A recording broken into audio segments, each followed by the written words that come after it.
we have I'll do a short little intro and explain who you are, who I am, who you are, and then hand over to you. Perfect.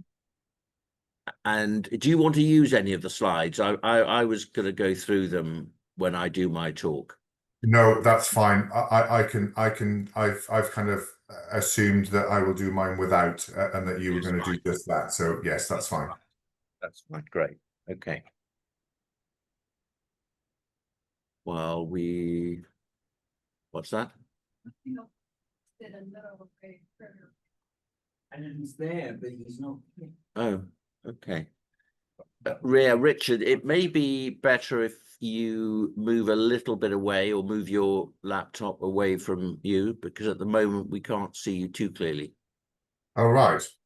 You tell me when I can't. Okay, I can't. yeah, that's better. Yeah. Yeah, my wife is saying you need to tilt the screen down, but I'm not sure if that's right. Down? Let's have a look. See, move the screen a bit. Yeah, that's better, I think. Better?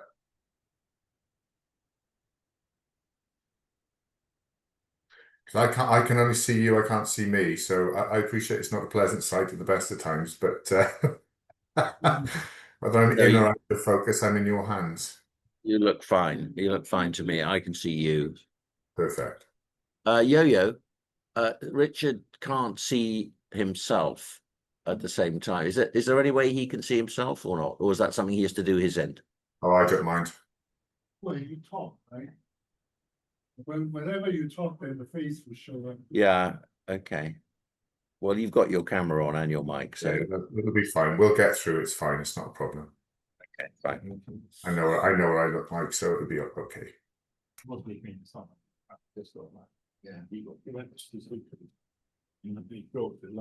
Right, we'll give people a few minutes because the room is filling up, but probably give it a few minutes more, Richard. Yes. Sure. Let me spend the space. So instead of HKIAC, we have open space. Regular mediation. And those things can be, those are sliding screens that can be opened up, so the whole space will become one. We've got another one next to it. We have 7. No, we don't. That's not it. Okay, this is okay. So this is it. Better than before. Every time we have a meeting about page HKIAC, it's very expensive. For I think 3 years already. Yo-Yo, are people online able to hear now? No. Fine. Just right, just to let everybody know who's joining us online, we'll be starting any minute now. Yes. Right. Financial disputes.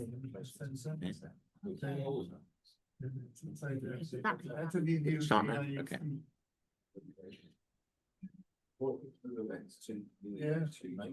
Right.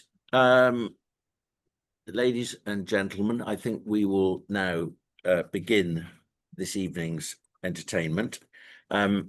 Welcome everybody present in the room and everybody joining online to this seminar organized by the Hong Kong Institute of Arbitrators. The title, How Might Hong Kong Develop a Dispute Resolution Service for Sport? My name is Tim Owen. I've been a barrister for a rather frighteningly long time, some 42 years, 25 as a silk. I'm a founder member of Matrix Chambers in Gray's Inn, London. But after a first appearance in the Court of Final Appeal here in Hong Kong in 2007, I've been lucky enough to be granted special admission on a number of occasions to appear in cases here in Hong Kong before the District Court, High Court, the Court of Appeal, and the Court of Final Appeal.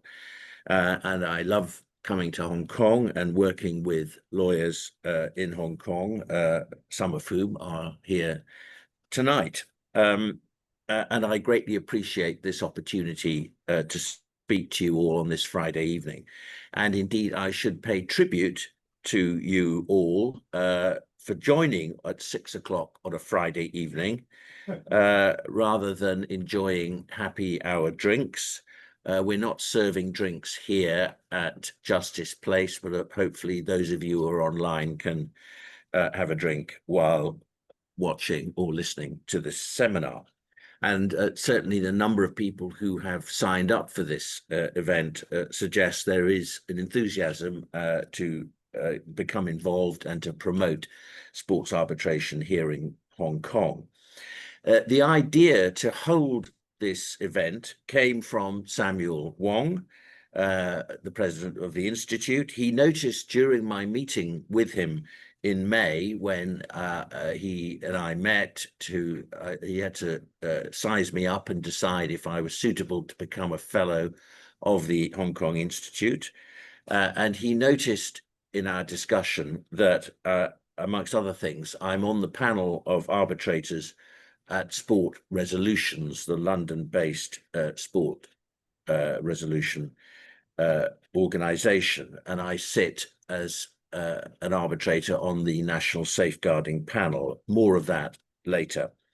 But Sam explained to me that he was personally very interested in exploring the possibility of setting up a bespoke sports-related dispute resolution service in Hong Kong. He sent me a May 2024 briefing paper prepared for the Legislative Council Panel on Administration of Justice and Legal Services, which addressed the development of a sports dispute resolution service in Hong Kong. And I'll say a bit more about that later on. And of course, I said I was happy to assist in any way I could.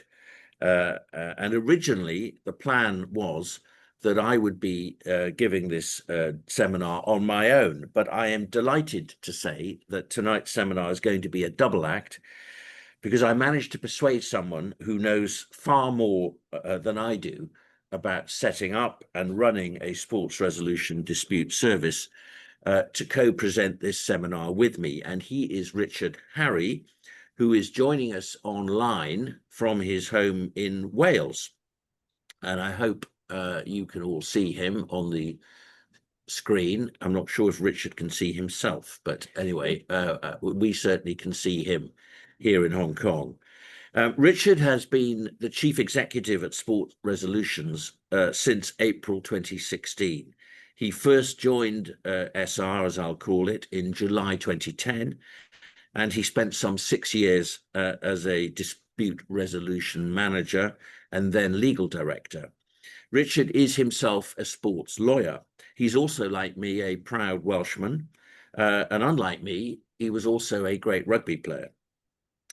He began his legal career as a specialist employment and sports lawyer at a firm called Hugh James Solicitors in Cardiff in Wales. He then joined Wilmot Clark in Bristol. He left Wilmot Clark to establish the Welsh Rugby Players Association and has acted as a consultant to the World Anti-Doping Agency. He's also a visiting fellow to the School of Sport and Exercise at the University of Gloucester, and he's also been appointed to the board of the London-based International Dispute Resolution Centre. But tonight he joins us as the very experienced Chief Executive Officer of Sport Resolutions, which is the leading independent provider of sport-specific arbitration and mediation services. And Richard is going to begin tonight's seminar by telling you how and why Sport Resolution was established and explain how it goes about its business successfully as it does. And then after Richard's spoken, I'll follow up with some further thoughts on the issue of sports arbitration and what the possibilities may be, as well as my own experience of working as a chair of numerous arbitration hearings in a wide range of sports. Richard, with that introduction, we are delighted you're able to join us, and over to you. Tim, thank you very much. Very kind introduction, and it is very much an honour to be invited to address your colleagues in Hong Kong, as you say, on a Friday evening when I'm sure there are many more tempting offers available than to listen to me. I intend or propose to give a quite high-level overview of sport resolutions, given the time that we have available to us. I'm happy to take questions as we go, or indeed, I shall stay until the end, Tim, and I'm happy to field questions with you at the end. Yes, I think probably best if you just give your talk, Richard, rather than it's maybe a bit difficult to coordinate questions as we go along, but they'll definitely find at the end. Okay, thank you, Tim. Thanks for the clarification. Sport resolution story. It all began in 1994 with a well-known female middle distance runner called Diane Modal. She was competing, or was intended to compete, at the Commonwealth Games in Canada in that year of 94, when she was faced with an allegation of a serious doping anti-rule violation that she contested and said she would not accept. You must remember that this was at a time where there was no WADA code as we understand it now, no standards as we have them today. What then transpired is that Diane took her own legal advice to fight those charges as were applicable at the time. To cut a very long and sad story short, Diane was able to show that the laboratory in Lisbon that received her urine sample had placed her sample on, I believe it was a windowsill, for a number of days in 30+ degree temperature. So what had happened, in fact, was that her sample had suffered bacterial degradation such that it showed what we would call today a false positive. So in other words, the reading that gave rise to the charge was as a result of the poor handling of her sample rather than her being a doping cheat. So far so good, because the charges were then over time dropped against her. The issue then arose because Diane so appalled was she that she was even charged in the first place, chose to pursue the then British Athletics Federation in the English High Court for damages to cover the loss of her income during that period. She failed in that regard, which then resulted in her personal bankruptcy and the financial demise of the British Athletics Federation. All a very sad tale. As a result of that event, a number of main stakeholders, mainly within British sport, came together to set up sport resolutions in 1997. Those stakeholders included the British Olympic Association and the Paralympic Association, the Sport and Recreation Alliance, which is an umbrella body for traditional sports, if you like, the sports associations from Scotland, Wales and Northern Ireland, representative bodies for professional players and British Olympic and para athletes, but also European sponsors. So Sport Resolutions was born in 1997 by those founding members. And importantly, it was set up as a not-for-profit company, the aim being to provide bespoke dispute resolution services for sport where whilst there would be a cost of providing those services, there was no profit element or no consideration for dividend payments to shareholders, etc. The services that we provide now are larger than were originally provided in the 1990s, and they include arbitration, mediation. We conduct investigations in relation to all manner of different matters, reviews, which of course are different because it's a review of actions or other activity that's already taken place. But we also are increasingly providing specialist services for international federations, for example, in relation to vetting processes or to assist them to populate Congress or council or governing structures within international sport. In relation to the who we provide services for at this time, we provide services for all Olympic and Paralympic sports within the United Kingdom. The main United Kingdom sports councils, so that's Sport England, UK Sport, Sport Scotland, Wales and Northern Ireland. But also on an international front, we provide services for example, World Athletics, the international tennis bodies, so the ITIF, ITIA, WTA, etc., and also another 24 international federations on top of that.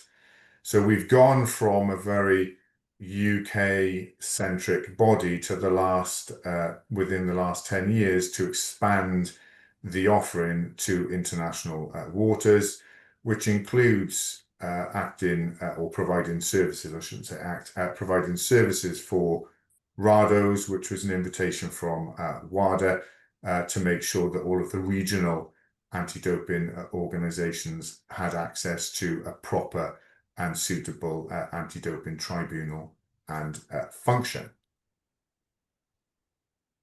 All of this requires the support of what we call our panel, of which Tim Owen is an esteemed member. That group now consists of around 350 individuals. They are based all around the world. And those members now speak between them 32 different languages, and the panel members are situated in every continent on the planet. When I started in 2010, the panel was mainly populated by lawyers, and whilst lawyers comprise the larger part by skill set of the panel, we also have what we call specialist members who are non-lawyers and who would contain within their expertise or skill set people who are, for instance, accountants or financial people, doctors, scientists, people who can work and provide specialist support for anti-doping matters, for example, or former sports administrators, former athletes, and so on. And I'll come on to the reason why we have that panel composition in a few moments. But in addition to the panel, we're also very proud to have as a legacy from the London 2012 Olympic Games what we call our pro bono service. What that means is that any respondent in any matter that we administer is able to ask us to provide him or her with a lawyer for the duration of the proceedings at no cost to that individual. As I've said, that's a legacy from the London Games, where we provided a similar service for all accredited individuals in the Olympics. So now 13 years later, that service or that pool of people has grown to enable us to provide that service. And we made, I think it was 70 appointments over the last sort of business or financial year to those individuals who needed that support. The reason why that's important is that it provides equality of arms, and it provides an athlete who, for instance, is trained to swim very quickly or to jump as high as they can, or whatever it is that they may do, but on any view, they are clearly not able to defend themselves in what can be sometimes quite complex and legalistic processes. So it tends to make those processes run better when lawyers are able to focus on the real issues at hand rather than inviting an athlete to throw everything by way of defence, much of which perhaps is not necessarily relevant. We have also established what we call a legal advice service, because off the back of us providing pro bono legal support to respondents, we very often had NGBs or leagues or whatever it may be say, well, hang on, you're providing an experienced lawyer for that person. We feel now that we need to find lawyers, and that's awfully expensive. That's not something we were expecting. Tim, did you? Richard, just to interrupt, NGB, National Governing Body of Sport. Apologies, Tim. Thank you for the clarification. I should have thought of that. Apologies. No. So we set up what we call the Legal Advice Service, which is a different group of lawyers, solicitors, barristers' chambers, and so on, who are prepared to provide legal support to those bodies who are themselves bringing the charges. Now, unfortunately for them, we have not been able to persuade that population to do their work for nothing, but they have agreed to do it at much reduced rates, which is, I'm afraid, the very best I could do when persuading them to join that service. But nonetheless, we're able now to provide support to both sides, if you will, of a process that we administer. With all of that taken into mind, we receive around 300 referrals a year, which may not seem significant to some of you, but when you bear in mind that in the last few years we have administered matters such as the Live Golf PGA dispute, we've just concluded the Football Association of England's charges against Lucas Paquetá, who is a Brazilian international footballer in the Premier League, and there are numerous others, some of which I can't mention or refer to, but you will appreciate that one referral may be relatively straightforward, another referral may necessitate many months of support and work, and many days, if not weeks, of hearings thereafter. So 300, I can assure you, is a substantial amount of sports-specific work that we conduct. To conclude, I just want to talk about how sport resolutions approach to this may be different from other bodies that you may or may not have heard of, perhaps in small European countries, by way of example. We are different, and we are different because we believe our way to be better, and I shall give you some examples. Whilst we have our own arbitration rules, and we are reviewing those in relation to certain decisions that have come out of the European courts latterly, which is now probably not the time to go into. But we have our own rules which are capable of being adopted or used throughout any process that we administer. However, what we also say to sports, be they national sports or international sports, is that if you have your own rules, we are more than happy to apply them. It is entirely a matter for you as to what the relevant rules are to be applied in this process. Provided we have jurisdiction, which is the authority, if you will, to run a process, we are happy to apply rules that you have for your sport. Why is that important? It's important because sports tend to like to maintain the belief that they are running their sport. Many sports with whom we work do not like the idea that we or anybody else in our position come in and hijack a process where they feel as if they've then been disenfranchised, or they feel as if they no longer are in charge of their sport. So that's one difference, if you will, between us and others. Another is the fact that our preference and usual practice is to appoint the panel. It is known, is it not, that in traditional, let's say, commercial arbitration, when you have two parties, party A will appoint an arbitrator, party B will appoint an arbitrator, and then there is a mechanism for the appointment, usually of a chair. We don't do it that way. What we do is we will nominate a panel, be it one person or three, to the parties. And we will justify that nomination by explaining why we have picked or chosen the people we have put forward, often with their CVs or a summary of their experience.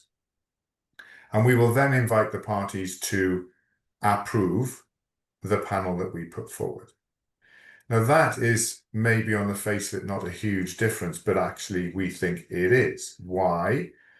Because perhaps it's my personal view, which is now spread into the sport resolutions approach, but I wonder whether a party appointing an arbitrator is in the hope, however forlorn that hope may be, that they may have a sympathetic view in relation to their position, it could be said. Whereas if you adopt the approach that we do, then the panel has been nominated, thereafter appointed, wholly independently of the parties and by an independent body to boot. And that, in our view, means that the panel so appointed is as free of any criticism or allegation of bias or perception of it as you can possibly achieve. So that is why we take that approach. We also operate quickly, and as Tim will know to his frustration, I suspect, that we will inform parties that we will turn things around relatively quickly, which means weeks. And we will only appoint a panel or its constituent members if they are able to have the time to turn things around in the time frame that we request. And so if someone says, look, I'm tied up in a trial for 3 months, then they won't be appointed on that matter. There will be no hard feelings. Of course, we understand that the very best lawyers are typically very busy, and we understand that. But that is, again, a point of difference for us, is that sport moves quickly and sport needs decisions quickly. Why? Because often disputes arise before major events such as Olympics or major games, or disputes arise at the end of a season, let's say in football, and the decision from the panel will dictate whether a club is relegated or not, which of course has massive knock-on effects to many other teams within that pyramid structure. So often time is of the essence, and we understand that. Also, the cost efficiency of things. We, as I set out at the start of this talk, are a not-for-profit organisation. And for every individual or chambers or law firm that works with us, they in effect buy into that same ethos. And whilst there is a cost to the processes that we run, we try to run them as economically as we can, which requires the goodwill and support of our panel members, who also charge in accordance with that same ethos. Lastly, you'll be pleased to hear, we have an excellent and experienced administrative team, a case team as we call them, who handle these matters day in and day out. We are very often the silent party in all of these processes, because it's not about us. It is about a body with rights pursuing a matter against an individual over whom they have jurisdiction. We are often the very silent body in the middle.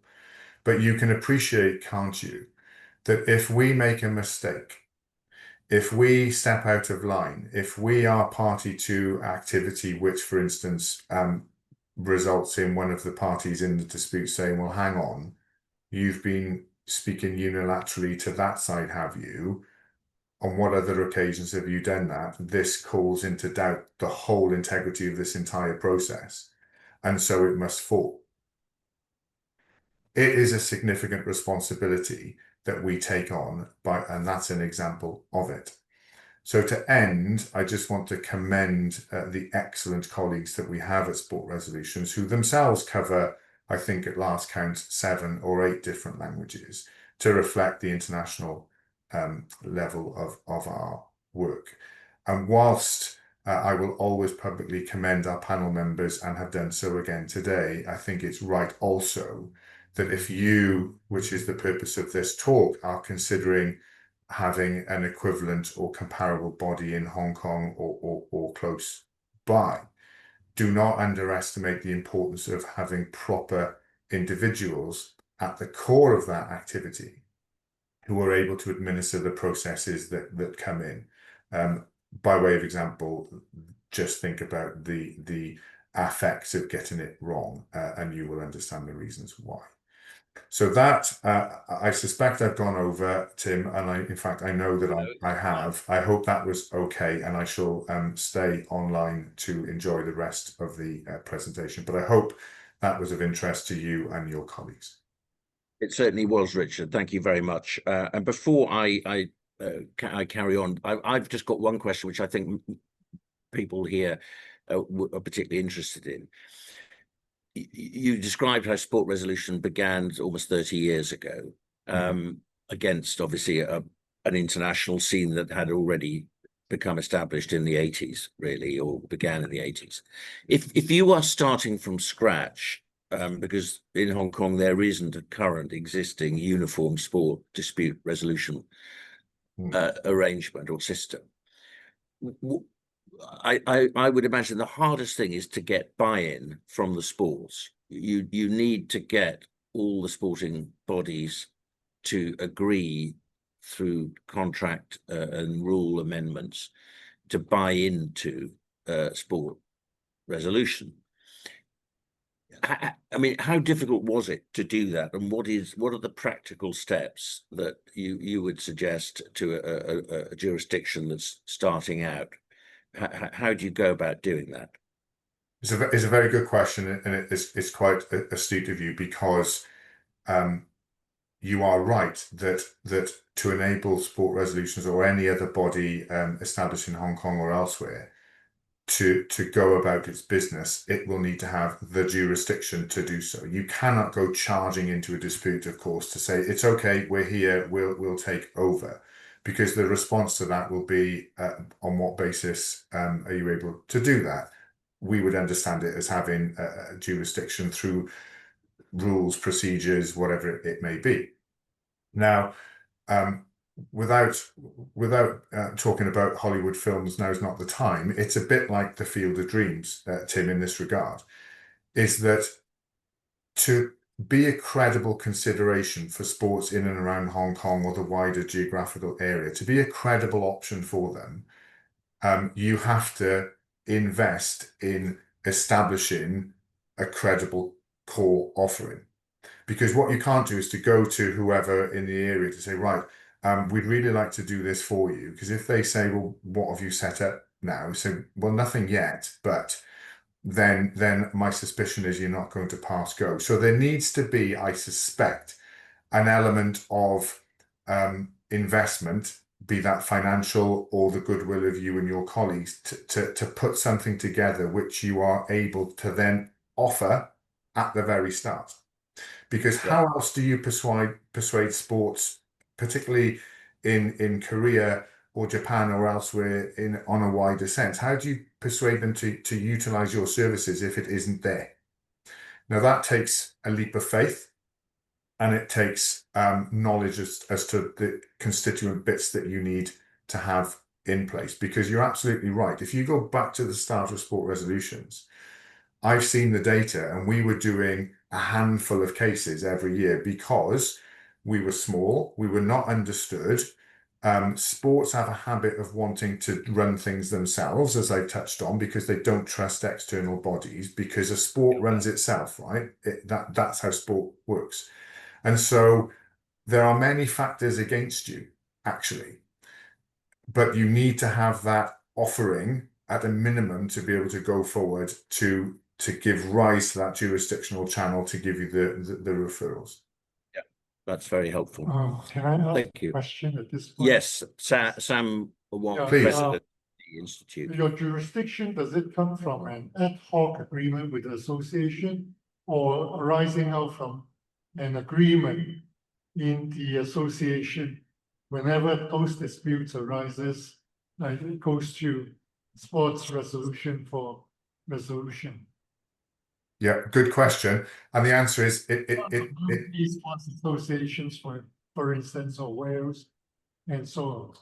Yeah, and I think I've understood the question, Sam. Thank you. The answer is provided provided there is effective mechanism to confer or convey jurisdiction, it doesn't matter. What I mean is this: some of the rules, procedures, etc., in the sports for whom we provide services state in terms, in this event, we will refer the matter to sport resolutions. However, all it need to say is to reserve to that sport the right to say, in these circumstances, we, the sport, I don't know, Chinese hockey, it doesn't really matter what, we reserve to ourselves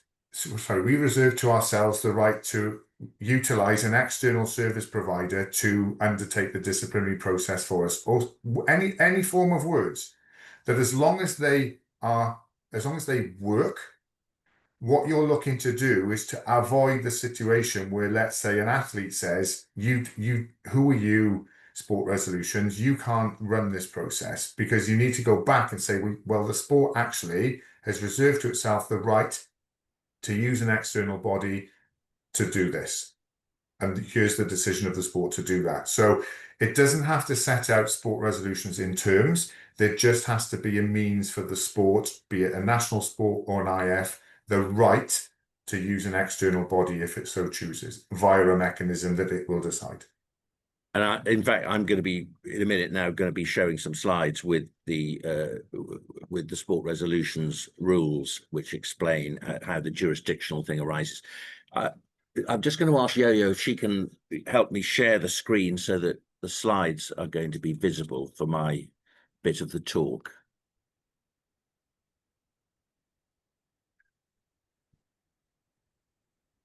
Right. Okay. Does that, can we confirm that everyone online can now see the, Yes, they can see the slides as well? Excellent.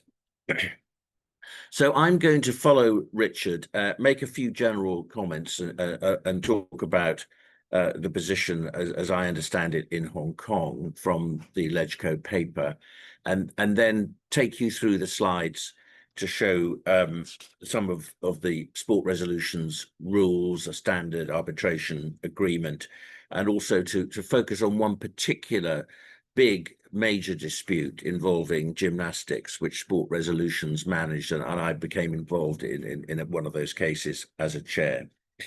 Now, the evolution of sports arbitration internationally is a remarkable journey from what was previously informal, so-called gentlemen's agreements, to now what is a much more sophisticated global justice system that handles everything from doping violations to billion-dollar media right disputes. Before the 1980s, sports disputes existed in a very fragmented landscape. Athletic and other sporting federations and organizations had no specialized forum to resolve conflicts and disputes. They were typically handled internally by the sports bodies themselves, often behind closed doors, with minimal transparency and consistency. And that approach left sportsmen and women particularly vulnerable, as they had limited recourse against powerful institutions that controlled their careers and livelihoods. The turning point internationally came in 1981. The International Olympic Committee president, Juan Antonio Samaranch, conceived the idea of a specialized arbitration body for sports. Oh, sorry, I'm being told.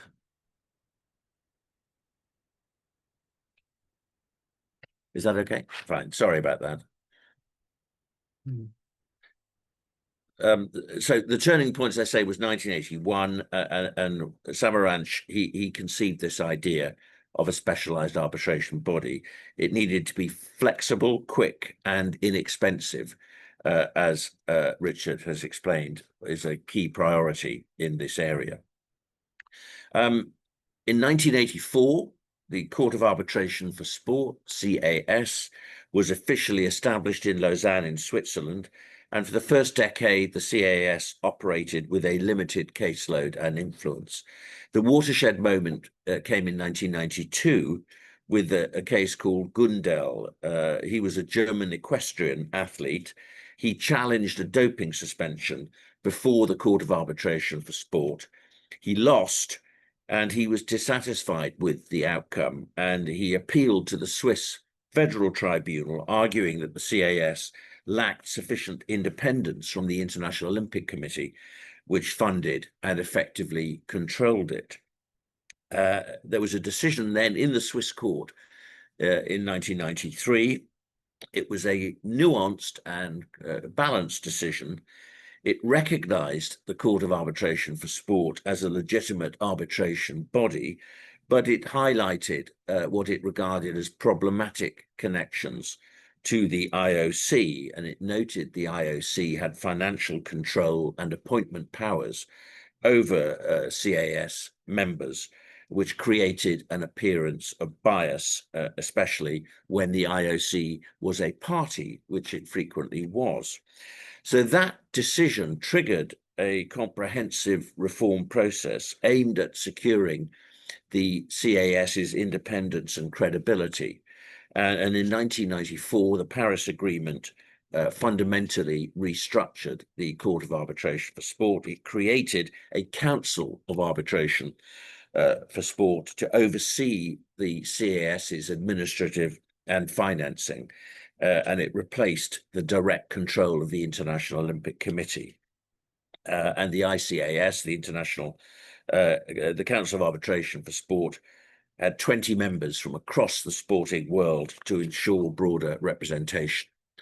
And as a result, the CAS's workload has diversified well beyond the early focus on doping cases, and it now handles commercial disputes, so sponsorship agreements, media rights and employment contracts, governance issues, so challenges to elections, financial regulation disputes and eligibility questions, and also field of play decisions, although the CAS generally defers to the officials' judgments absent proof of bad faith. And they also, of course, deal with anti-doping violations.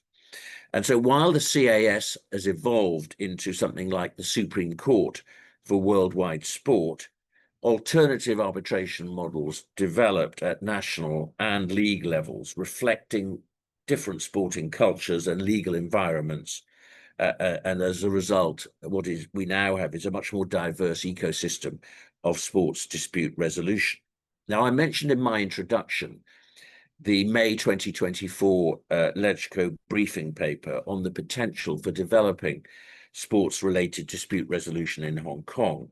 That paper recorded the fact that the Hong Kong government is committed to supporting sports development in Hong Kong, and its proximity to mainland China, ASEAN and a wider Asian region means that Hong Kong has a solid foundation to establish itself as a regional or even an international sports jurisdiction.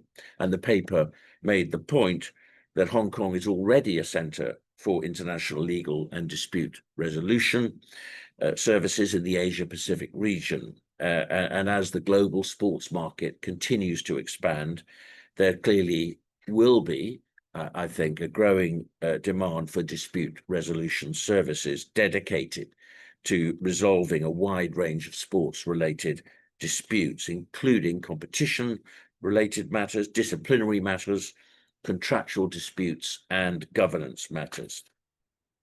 And the LegCo paper made the point that there is an impetus to establish an effective sports dispute resolution mechanism to cater for the needs of various stakeholders, such as athletes, sport bodies, federations, and event sponsors.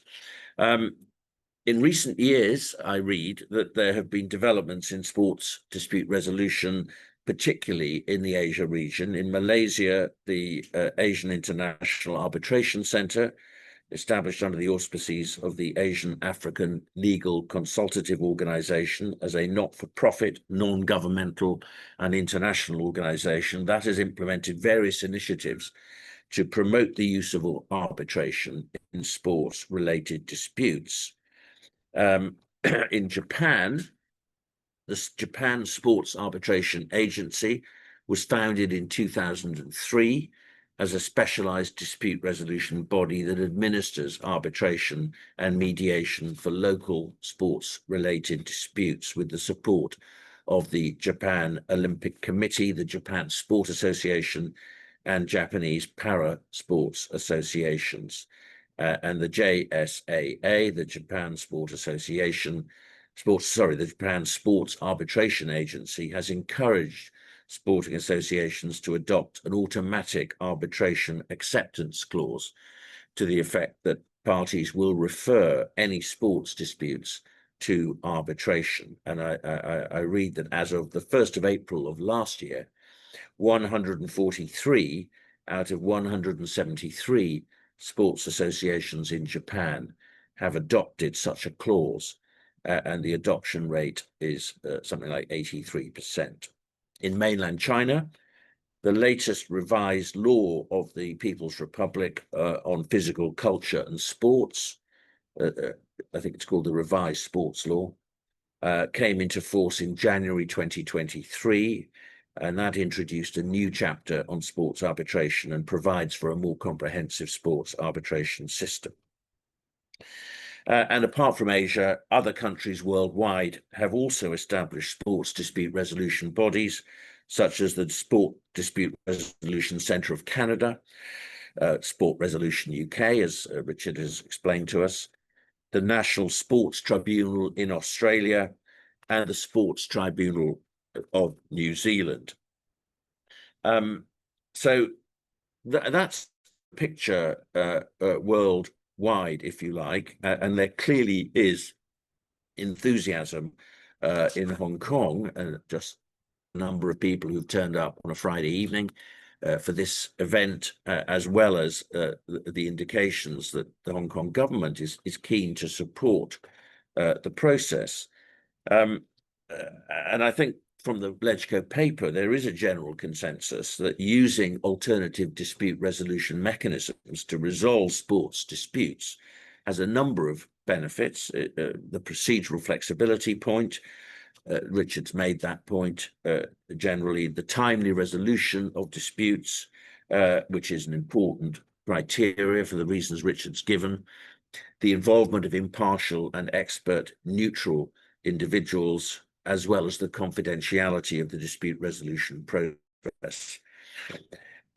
For me, I think, and I'm sure Richard will agree with this, the key thing is that any sport resolution service has got to be seen to be independent in every sense.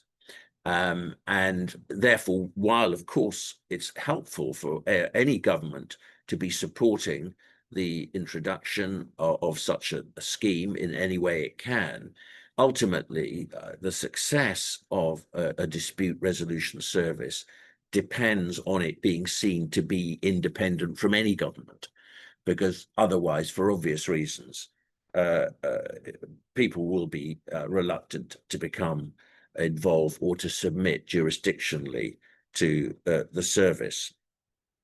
So let's just have a quick look at looking at the time. I've prepared a set of slides which are intended really to support what Richard has been saying, as well as to show you some of the particular rules that sport resolution has developed. And I would urge anyone who's interested in taking these matters further to look at the sport resolution website. It's a fantastic website, as we all know from experience that websites vary in their quality in terms of the accessibility and the organization of the site. The Sport Resolutions website is really superb, and it sets out in very clear different sections a huge amount of information, and I've taken these slides from some of the pages. So we see, first of all, as Richard has said, it's a not-for-profit dispute resolution service operating globally. It operates the international here. Oh, hang on. I haven't taken you to it. There we go. So sorry. Yep. It's visible. It was already visible on my screen, but now it's visible to you. Apologies to everybody. So there you see independent not-for-profit dispute resolution service. It operates the International Hearing Panel, the National Anti-Doping Panel, and the National Safeguarding Panel, which is the body that I sit on. And you can see there just a selection of some of the cases, very significant cases in world sport. The allegations against Yannick Sinner, the world #1 tennis player, Simone Halep, the Romanian tennis player, and others. Here, I'm not going to read it all out, but this is a list, if you like, of the achievements of sport resolution over the lifetime of the organization over the last 30 years. And I won't, as I say, read it out. The print's quite small, but I'm assuming, is this right, that the slides will be emailed out to everybody who've signed up with my blessing and permission? So everyone will get these. So I'm not going to spend time reading them all out now. In arbitration, these are the key features. It's a private, final and binding dispute resolution procedure instead of going to court. Opt-in via an arbitration or appeals clause, which perhaps deals with Sam's question to Richard, incorporated into the regulations of a sport or contract, or by entering into a matter-specific arbitration agreement. And then the various services are set out. Here we've got an example from the website of a skeleton arbitration agreement. I won't read it all out, but you can see there it's a fill in the blanks, and it's a very simple, clear document, which is the means by which jurisdiction can be conferred on to sport resolution. The arbitrator shall have jurisdiction to decide, set out brief description of the issues to be decided by arbitration as agreed by the parties. The dispute will be submitted, and so on, and a reference to the sport resolution rules for arbitration and the relevant Arbitration Act, and then a section dealing with costs. So that here we get on to, and again, I'm not going to read all these out. You can look at them yourselves, but I've put in the slides some extracts from sport resolutions arbitration rules from 1.1. The following rules, as amended, shall apply where any agreement, submission, or reference provides in writing for arbitration, hearing, or resolution under the rules of sport resolutions or by sport resolutions, or references, etc. And there are two fundamental approaches. One is the appeal arbitration procedure. This is a method by which a party, the appellant, may appeal from a disciplinary, doping, selection, or other decision of a sports federation, governing body, club, association, or other body, insofar as the regulations of the relevant body or a specific arbitration agreement provide for the appeal to be heard under the rules of sport resolutions or by sport resolutions. So this is a situation where you've got the governing body of a particular sport. They have dealt with a dispute internally under their own rules, and then there's provision to appeal that decision to sport resolution. And so that's the appeal arbitration procedure. And then separately, there's the full arbitration procedure. If any party wishes to bring a matter to arbitration under this full arbitration procedure, that party or parties shall submit to sport resolutions and serve on the respondent a written notice to arbitrate under this full arbitration procedure. And so that's the way you get the full process, if you like, as opposed to an appeal from the individual body. There are then various rules. Again, I'm not going to read them all out, but you see there's provision for a statement of claim, provision for a reply to be served, provision for further written submissions. Para 4 deals with communications. 6 is worth looking at a bit more carefully. Formation of the tribunal. Any dispute submitted to sport resolution shall be decided by a 1 or 3 member tribunal appointed by the chief executive of sport resolutions unless the parties have otherwise agreed in writing. So that's Richard's point, that the default position is that when you go to sport resolutions, the chief executive, in other words, sport resolution, nominate the panel rather than allow the parties or invite the parties to suggest who should be on it. And that way, the integrity and impartiality is, if you like, assumed from the outset, because by agreeing to go with sport resolution, you've indicated your respect for the quality and independence and impartiality of the organization itself and those who work, if you like, for it on the various panels. And it can be 1 or 3 person panel. I've sat as both, mostly in a 3 person panel. And I can confirm from my own experience the quality of the lay people who I've sat with in the various disputes that I have been involved in.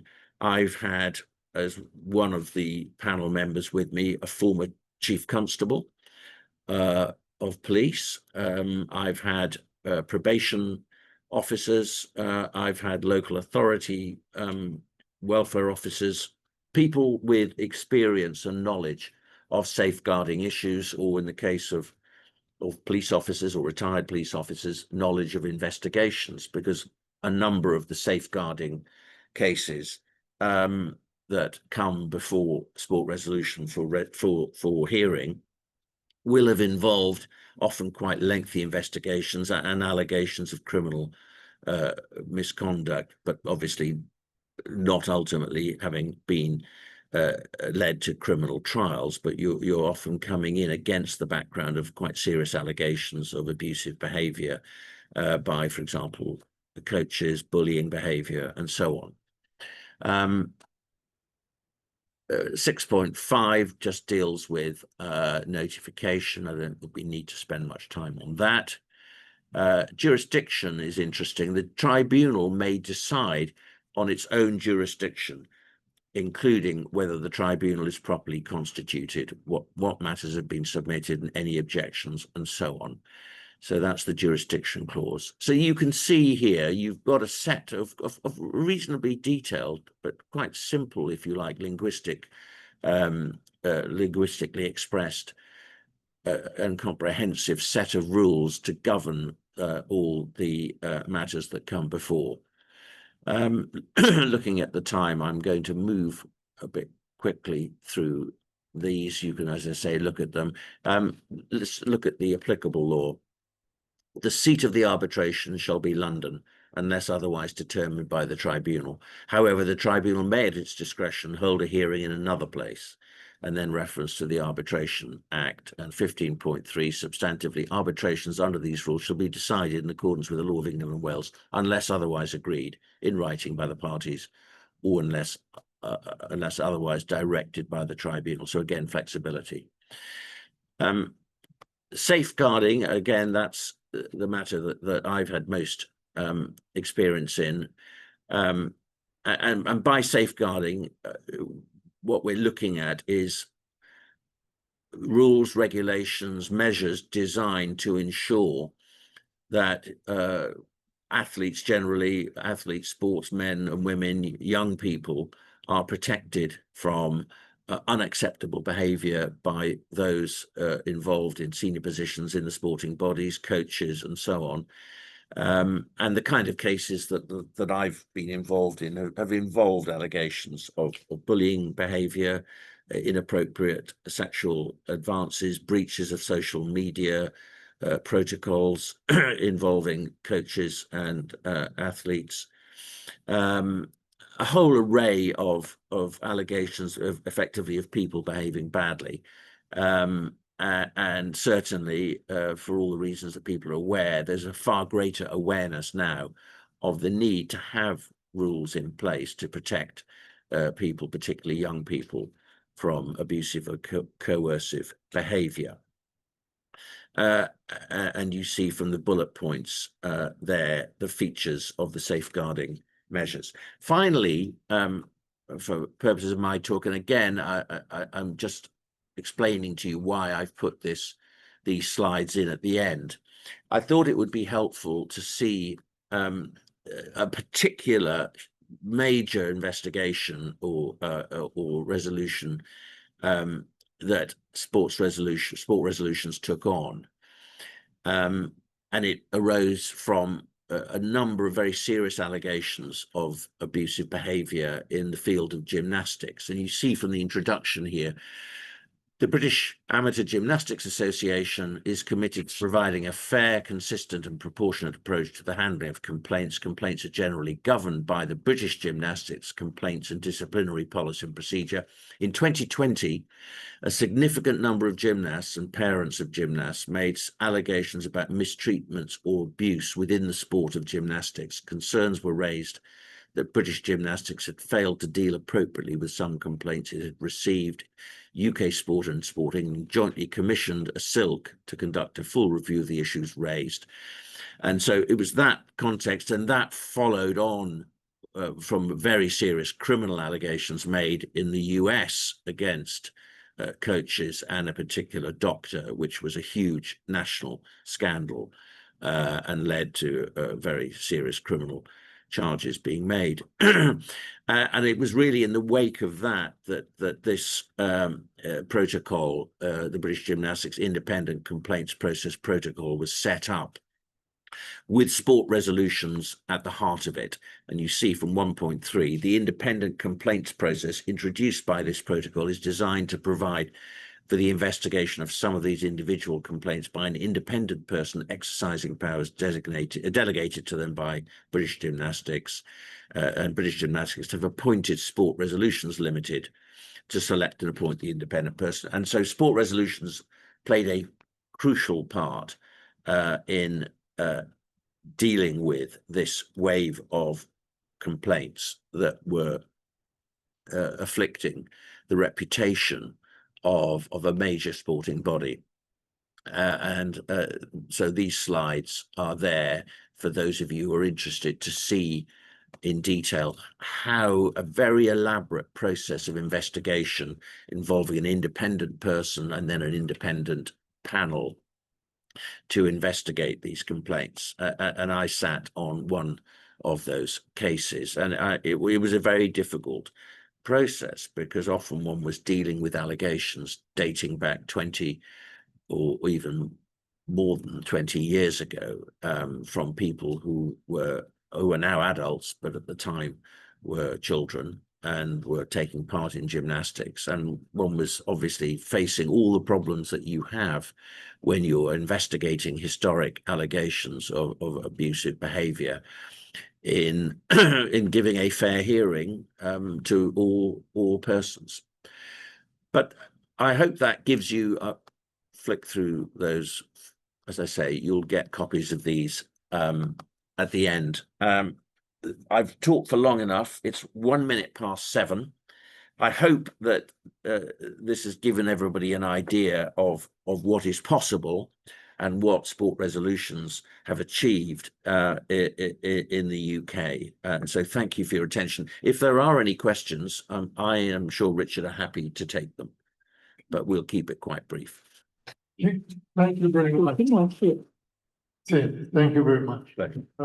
And I start with a little bit of a questioning. Yes. In relation to the sports dispute resolution, whether your sports resolution in UK conducts any training or the arbitrator to get specific knowledge, for instance, in anti-doping or in safeguarding or in an appellant situation whereby the first tier decision was made by the association or governing body itself. I think that's a question for Richard. Yeah, thank you. I think I heard the question. It was difficult to follow, but I think I heard it. We go about a review of our entire panel every 3 years. And the purpose of that is to make sure that it is refreshed and to make sure that the skill sets are as needed by the sector. But when we go through that process, we provide an objective set of criteria. So to get onto the panel, any individual, and Tim is one, you have to demonstrate minimum levels of experience or relevant experience to be considered for the panel. So to give a specific example, I think you referenced anti-doping. There are anti-doping or ring fence or specific criteria to be considered for the anti-doping tribunal, which contain within them considerations that you would expect. So the legal members need to have achieved a certain level, and those who are more medical or scientific need to be able to demonstrate often a doctorate or being a professor of pharmacology or whatever it might be.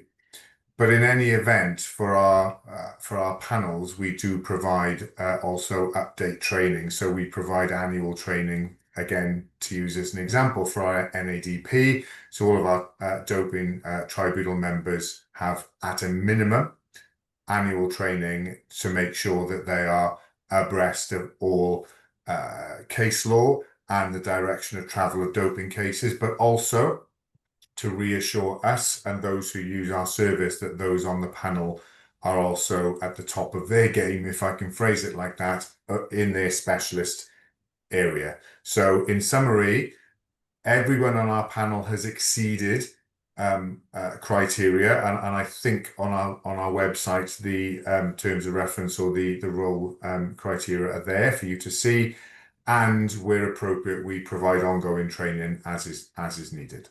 Yeah, and I can confirm that I at the beginning I was interested in getting on the anti-doping panel, and I wasn't qualified for it. So it's strict, as it should be. You can't just sort of volunteer and say, "Oh, I'm interested in this area of work," because a sport resolution vet you and make sure you can prove that you have the relevant experience, and I mean that's very important. Can I ask a fundamental question? Hang on, Colin, I don't know if you can be heard. Yeah. Can you hear, Richard? I can just about, yeah. Can you hear me? Okay. Yes, just about. Fundamental question. Let's say in Hong Kong, we have the Hong Kong Football Association, Cricket Association, Yacht Club. All of them do their own disciplinary proceedings, their own rules, and go their own merry way. When you set up sports resolution, how did you manage? How long did it take you? For example, I saw on the cases, the Football League, the QPR case, to get these people engaged to get sport, to allow you sports resolution, get the business, or to get them to give you, to allow you to settle the disputes. Was it easy? Was it difficult? And how long did it take? Because we don't have anything in Hong Kong at the moment close to that, other than specific sports events whereby the Asian Games are coming here, then a special panel will be set up to deal with disputes running in those games. Thanks. Yeah, that's an excellent question, if I may say, and very perceptive. And the answer is unhelpfully, but I shall expand on it. It depends. Now, what I mean by that is, I said when I gave my short presentation that sports, and I'm generalizing, have a habit of being protective or covetous of their role. As in, we run our sport, we will run all aspects of it, including any disciplinary processes that may arise from time to time. That is a not unusual initial position. So the bases upon which we were able to change thinking depends on circumstances. So for instance, some sports have pushback from within their sport. So an athlete, say, who is charged with something, so if they say, hang on, you wrote the rules, you've decided I've broken the rules, you've charged me pursuant to the rules, you're putting forward somebody to prosecute that charge, and you're putting the panel together to decide my fate. Not quite sure that's particularly fair. So in some circumstances, people within the sport have pushed back. In other circumstances, kind of the public perception or expectation of fairness and independence has built up, certainly within the UK and other areas. Or in other occasions, it's just good old-fashioned dialogue between us, me typically, and those in decision-making positions in those sports to make those points to them, which is, we're not going to hijack your sport. You write the rules as you wish them to be applied. You can choose what activities are acceptable or not within your sport. What we are suggesting to you is that on the basis of good governance of your sport, it must be better for you to, at least at a minimum, have an independent appeal. So if you wish, you can continue to do that, and you can make those initial decisions. But at a minimum, you ought to provide to your constituent members the right to have an independent appeal, because that, frankly, is just how things should be done. That is standard good governance. It would be difficult, in my view, for any right-thinking sports organisation, be it in Hong Kong and the Yacht Club or elsewhere, to say, you're wrong about that. It is right and defensible for us to write the rules, charge on every occasion, and we will provide in a panel before our own. I think that's a very difficult position to defend, and it is a measure of how you approach it. You don't go in on the attack and say, you're running a really badly operated sport and you should hang your head. It's not done that way. You go in and you approach it to say, this is how we understand it works. May we suggest to you an opportunity for you to consider whereby you can improve the governance of your sport and you can sell it back to your membership and say, look how enlightened we are. If you come and join the Yacht Club of Hong Kong, your rights as a constituent member of our sport is protected in this regard, because we have this fantastic route for you that in the unlikely event that we make a dog's dinner of a process, you have the right to go across here and have your case heard independently of us, because that's how confident we are of how well we run our sport, and it's the right thing to do for you as our members. That, if you pitch it that way to those sports, it would take, I've had senior positions in sports for many years, and if someone said that to me, it would be a pretty difficult position in response to say, you're wrong about that. Actually, none of those things are relevant or appropriate in today's climate. I'm not sure that's a position I should adopt, nor do I think it's a position that any right-thinking sport should adopt. Yeah, thank you. That's a very interesting answer. Given what you just said, whether it is correct that most of the cases handled by sports resolution is in relation to an appeal against a primary decision made by the organization. Did you get that, Richard? I did, and if I heard it fully, if it was most of our cases appeals, no, they're not actually. The majority of our cases are first instance, because the extension of my previous answer is that in my view, the gold standard position to adopt is we will put first instance decisions there as well. What I'm saying is that at a minimum, if you are approaching sports at an early stage of your development, if you are approaching sports, you might think of saying to them, at a minimum, your appeals ought to be independent, at a minimum. The better course, in my view, and I know I would say this, is that your first instance hearings should also be independent. Why would you not?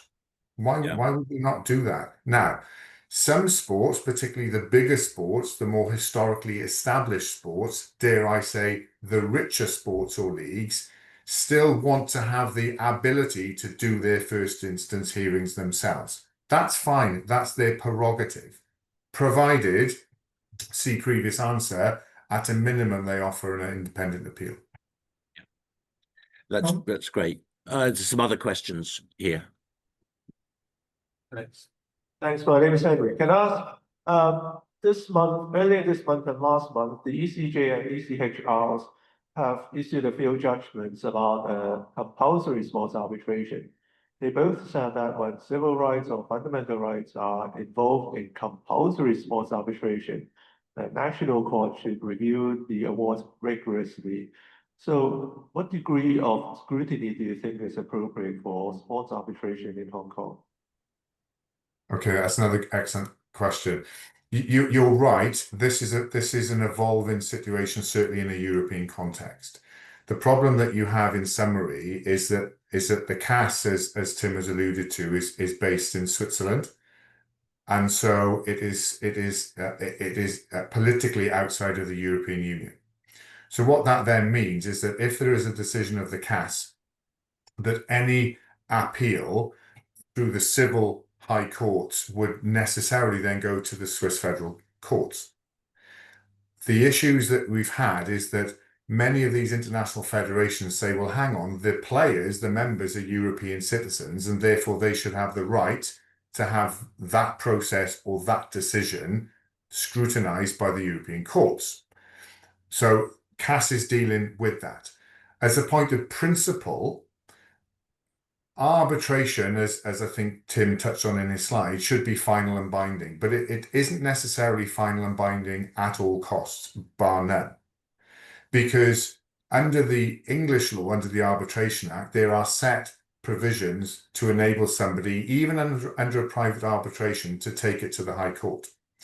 And my view is that that protection should always be there. Now, I'm no expert in the law of Hong Kong, nor do you expect me to be. But I am certainly entirely comfortable that it is not improper for there to be a mechanism for arbitral decisions to be scrutinized and through the High Court system. That said, my view is that if your arbitral panel is properly constituted with the appropriate individuals with the appropriate skills and expertise, the need or I'll leave it at that. The need to take it to a higher level and back into the civil system is so significantly reduced as to be hopefully not a concern. Now, I've been at Sport Resolutions for 15 years, and we have been responsible for decisions in the thousands now, and not one of them has been referred to the civil courts, to the higher judicial authority. Why? And I'm sorry if this sounds boastful or immodest, I mean it to be neither. But why? It's because we have former High Court judges, Court of Appeal judges available to us. People like Tim Owen sat before you, the very best lawyers and individuals who themselves have previously, for example, sat in those very civil law institutions to which you are making reference to refer matters to. So if you structure your body properly with the very best people to make those determinations, in practice, the need for it to go on is so small as to be negligible. However, if your question is, should that right be retained? Absolutely, of course. Yeah. Now, Rich, we've trespassed on your time a lot, Richard. That's fine. One more question from Sam. Yeah. Very short question. In terms of the tribunal, normally it's 1 or 3. Now, would the tribunal usually be the presiding arbitrator would be a legally trained person? Yes. Absolutely. That's just an absolute must necessity. The chair is always a legally qualified person. Why? Because his or her role, amongst other things, is to ensure the fairness and appropriateness of the entire process, so as to avoid challenge at the end that the process was flawed. Now, as I touched on earlier with our specialist members, and as Tim has alluded to with the work that he has done, the wing members may often be not lawyers, because what the beauty, as we see it, of our process is that if you have a safeguarding case to which Tim has experience, people who sit with him have safeguarding experience with the best will in the world and with the greatest of respect. Tim doesn't have.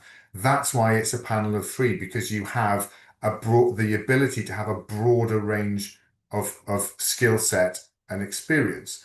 So in the same way for our anti-doping, we will have a legally qualified chair who will understand the rules and the code, and the WADA code will ensure fairness, etc. But we may have a professor of pharmacology who will understand the nuances of a biological passport, which may form the crux of that particular case. Our view is that that is an imperative to have people on the panel that understand the evidence put before it. And speaking as a lawyer, we lawyers think we're very clever, and we are, but what we're not is experts in pharmacology and the intricacies of how a metabolite came into a system at 1 nanogram. That's not my skill set, and we need people on the panel that are. So hopefully that answers that question. Yeah, it does. And I definitely agree. I've learned a huge amount from the panel members that I've sat with who've got the real practical experience as opposed to looking at it purely from a legal or procedural point of view. Thank you very much, Richard and Tim. We have overrun today's seminar by like 30 minutes. So shall we give thanks to our speakers with a round of applause? Thank you very much. And diolch yn fawr, Richard. For those who don't understand, that was Welsh. And thank you very much for sparing the time. It's been really, really good to have you educating us all. Thank you. My absolute pleasure, and my best wishes go to you all. Okay, Thank you. bye-bye. Cheers. Thank you. Lee Webber.